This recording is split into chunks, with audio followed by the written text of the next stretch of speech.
Assalamualaikum warahmatullahi wabarakatuh. Baiklah para siswa, pada kesempatan kali ini kita akan mencoba mempelajari pembelajaran bab 3 mengenai pengelolaan sumber daya alam Indonesia.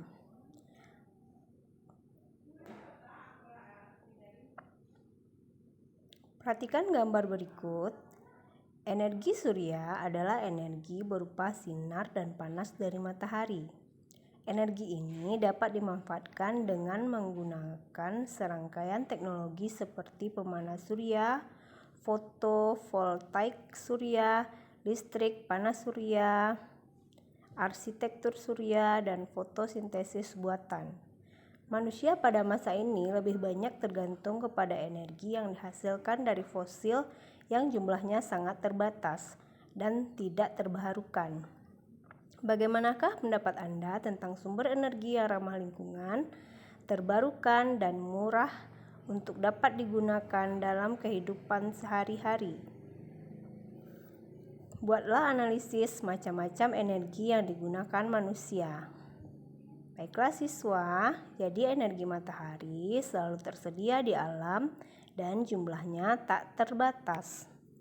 Sehingga dengan energi surya, jika kita bisa mengolahnya, sehingga kita tidak terlalu bergantung kepada energi dari fosil.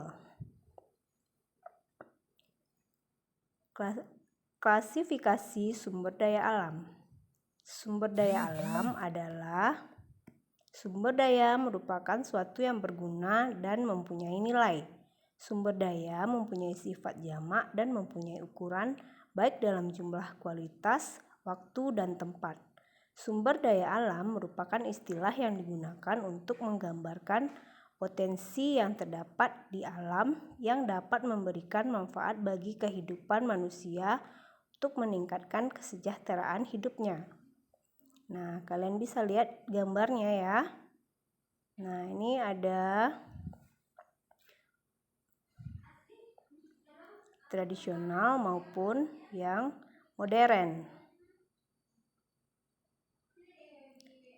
Kedua, jenis-jenis sumber daya alam. Sumber daya alam yang terkandung di muka bumi sangat beragam.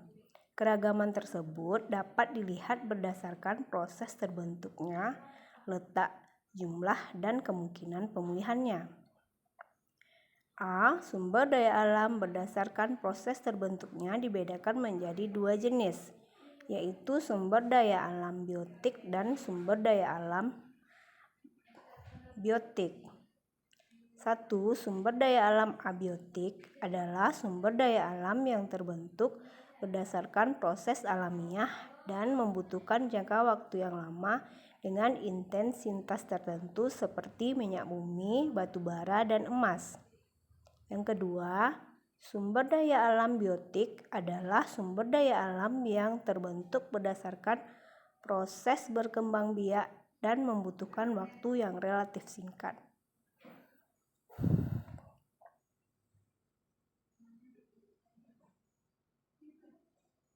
B. Sumber daya alam berdasarkan letaknya dibedakan menjadi 3. Yang pertama, sumber daya alam yang berada di atas permukaan bumi, seperti energi matahari dan udara. Yang kedua, sumber daya alam yang berada di permukaan bumi seperti air, tanah, pertanian, peternakan, dan hutan. Ketiga, sumber daya alam yang berada di bawah permukaan bumi, seperti barang tambang dan mineral. Silakan kalian perhatikan gambarnya ya para siswa.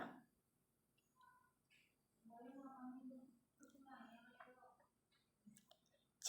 Sumber daya alam berdasarkan jumlahnya dibedakan menjadi dua jenis, yaitu sebagai berikut. Sumber daya alam tak terbatas, yaitu sumber daya alam yang jumlahnya tidak dapat dihitung seperti udara dan sinar matahari. Yang kedua, sumber daya alam yang terbatas, yaitu sumber daya alam yang jumlahnya sedikit dan cepat habis seperti minyak dan batu bara.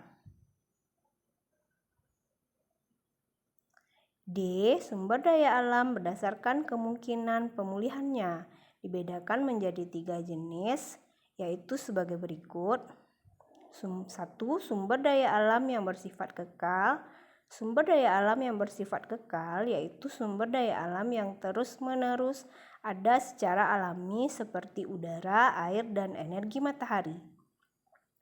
2.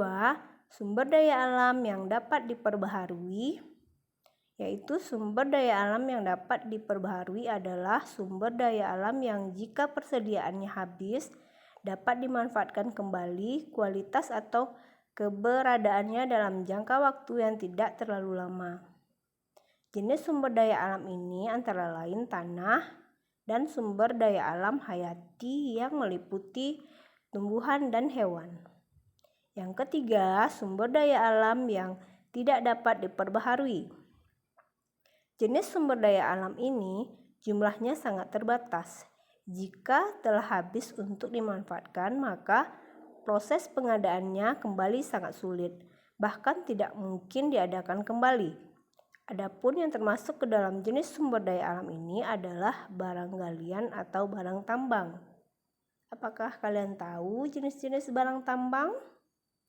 Silahkan cari tahu. Baiklah, untuk sumber daya alam kita cukupkan sampai di sini dulu. Sampai bertemu di lain kesempatan. Assalamualaikum.